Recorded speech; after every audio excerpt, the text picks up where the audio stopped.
യഥാർത്ഥത്തിൽ നമ്മുടെ കുട്ടികളെ ആരാക്കണം എന്ന ചോദ്യമാണ്. ബഹുമാനപ്പെട്ട മുഖ്യമന്ത്രി ഇവിടെ സൂചിപ്പിച്ചു, കലകളിലും പഠനത്തിലും കുട്ടികൾ അവരുടെ ഭാവി തീരുമാനിക്കട്ടെ. അതിൽ രക്ഷകർത്താക്കളും അവരെ നയിക്കേണ്ട അധ്യാപകരും അവരുടെ ഇംഗിതങ്ങളുടെ മുമ്പിൽ വിലങ്ങുതടികളായി മാറരുത്. മക്കളാരാകണം എന്ന ചോദ്യമാണ് ഇപ്പോൾ എല്ലാവരുടെയും മുമ്പിൽ തിളയ്ക്കുന്ന അനുഭവങ്ങളായി മാറുന്ന ഒരു കാര്യം. ഞാൻ MLA ആയി തിരഞ്ഞെടുക്കപ്പെട്ട 7.5 വർഷക്കാലം മുമ്പ് അന്തിക്കാട്ട് ഹൈസ്കൂളിലേക്ക് ഞാൻ ചെന്നപ്പോ എന്റെ പ്രധാന അധ്യാപിക സ്വീകരിച്ചത് 8ാം ക്ലാസ്സിലെ കുട്ടി എഴുതിയ ഒരു കഥ കൈമാറിക്കൊണ്ടാണ്. ആ കഥ ഇങ്ങനെയാണ്: പ്രായമായ ഒരു മുത്തച്ഛനും മുത്തച്ഛിയും, അവർ രണ്ടുപേരും അമ്പലത്തിലെ ജീവിതം കൊണ്ട് മാത്രം ജീവിച്ചു പോകുന്ന രണ്ടുപേർ. രാവിലെ എഴുന്നേറ്റ് അമ്പലത്തിൽ ചെന്നാൽ കിട്ടുന്ന പഴവർഗ്ഗങ്ങൾ മുതൽ രാത്രി ദീപാരാധന കഴിഞ്ഞ് തിരിച്ചു പോകുന്ന നേരം വരെ അവിടത്തെ മാത്രം ഭക്ഷണം കൊണ്ട് ജീവിക്കുന്ന ഒരു കുടുംബം. അതിന് മുത്തച്ഛന് കഠിനമായ ഒരു അസുഖം പിടിപെട്ട് ഡോക്ടറെ കാണിക്കാൻ കൊണ്ടുപോയി. സാമ്പിൾ മെഡിസിൻ ഒക്കെ കൊടുത്തിട്ട് ഒരു പ്രിസ്ക്രിപ്ഷൻ എഴുതി ഡോക്ടർ അടുത്ത മെഡിക്കൽ സ്റ്റോറിലേക്ക് കൊടുത്തയച്ചു. ആ മെഡിക്കൽ സ്റ്റോറുകാർ ഏതാണ്ട് 500 രൂപ വില വരുന്നൊരു മരുന്ന് ആണത് എന്ന് രേഖപ്പെടുത്തി. കണമില്ലാതെ ബുദ്ധിമുട്ടുമ്പോ അവരെന്തു ചെയ്യണം എന്ന് അന്വേഷിച്ചപ്പോൾ അടുത്തൊരു മുതലാളിയുടെ അടുത്ത് പോയി ചോദിച്ചാൽ മതി എന്ന് ഈ കഥാകാരി അവരുടെ അഭിപ്രായമായി എഴുതി വെച്ചു. അവിടെ മുതലാളിയോട് പോയി ചോദിച്ചപ്പോൾ മുതലാളി പറഞ്ഞു, പണം തരാനുള്ള ഒരു നിവൃത്തിയും എന്റെ കയ്യിലില്ല, നിങ്ങൾക്ക് ദൈവത്തിനോട് ചോദിച്ചാൽ പോരെ, ദൈവം തരുമല്ലോ.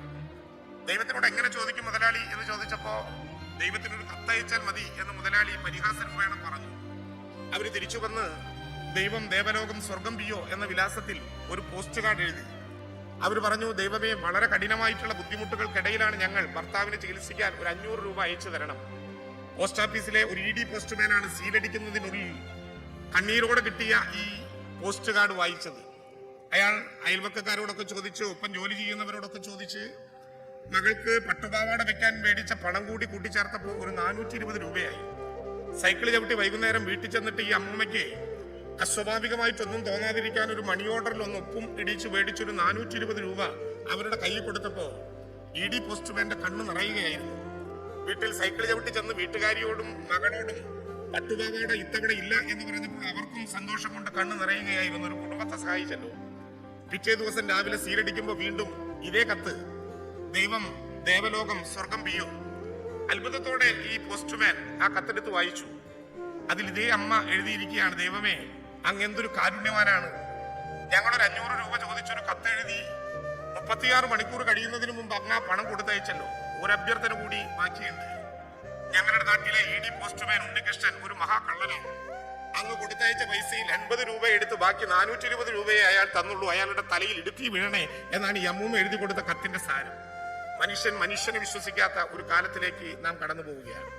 മക്കളാരാകണം എന്ന ചോദ്യം എല്ലാ ഔദ്യോഗിക അക്കാദമിക മാസ്റ്റർ പ്ലാനിലും ഞങ്ങൾ MLA മാർ, ജനപ്രതിനിധികൾ രക്ഷകർത്താക്കളോട് ചോദിച്ചിട്ടുണ്ട്.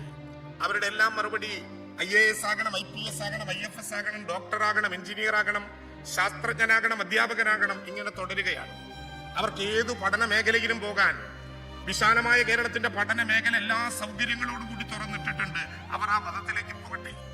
പക്ഷേ കൊല്ലത്തെ 62ാമത് സംസ്ഥാന കലോത്സവത്തിൽ വന്നു പിരിയുന്ന, കൊല്ലം കണ്ടവൻ ഇല്ലം വേണ്ട എന്നാണ് ചൊല്ല്, കൊല്ലത്ത് വന്നു പിരിയുന്ന എല്ലാ രക്ഷകർത്താവും മനസ്സിൽ രൂപീകരിക്കേണ്ട ഒരു ഉത്തരവുണ്ട്. ഇനി എവിടെ ചെന്ന് കമ്പോളവൽക്കരണത്തിന്റെ കാലത്ത് ഏത് എഴുത്തുകാരൻ മക്കൾ ആരാകണം എന്ന ചോദ്യം ഉന്നയിച്ചാലും നെറിവോടെ നേരോടെ ശിരസുയർത്തിപ്പിടിച്ച് ഹൃദയത്തിൽ നിന്നുകൊണ്ട് അവരോട് മറുപടി പറയണം. മക്കളെ ആരാക്കും എന്ന ചോദ്യത്തിന് ഒറ്റ ഉത്തരവേയുള്ളൂ, ഞങ്ങൾ ഞങ്ങളുടെ മക്കളെ മനുഷ്യരാക്കും എന്നായിരിക്കണം.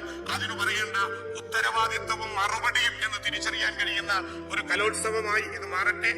മനുഷ്യരായി തീരുന്ന മക്കളുടെ നേതൃത്വത്തിൽ വൃദ്ധസദനങ്ങളില്ലാത്ത, ലഹരി മരുന്നിന്റെ ഭീകരതയില്ലാത്ത, ആക്രമണങ്ങളില്ലാത്ത, മതനിരപേക്ഷ ആക്രമിക്കപ്പെടാത്ത ഒരു കാലത്തിലേക്ക് അവർ നമ്മളെ നയിക്കട്ടെ എന്ന് ആശംസിച്ചുകൊണ്ട് പുതുവത്സരം നവകേരളത്തിലേക്കുള്ള നമ്മുടെ യാത്രയുടെ ചവിട്ടുപിടിയാകട്ടെ എന്ന് ആശംസിച്ചുകൊണ്ട് അവസാനിപ്പിക്കുന്നു. നമസ്കാരം.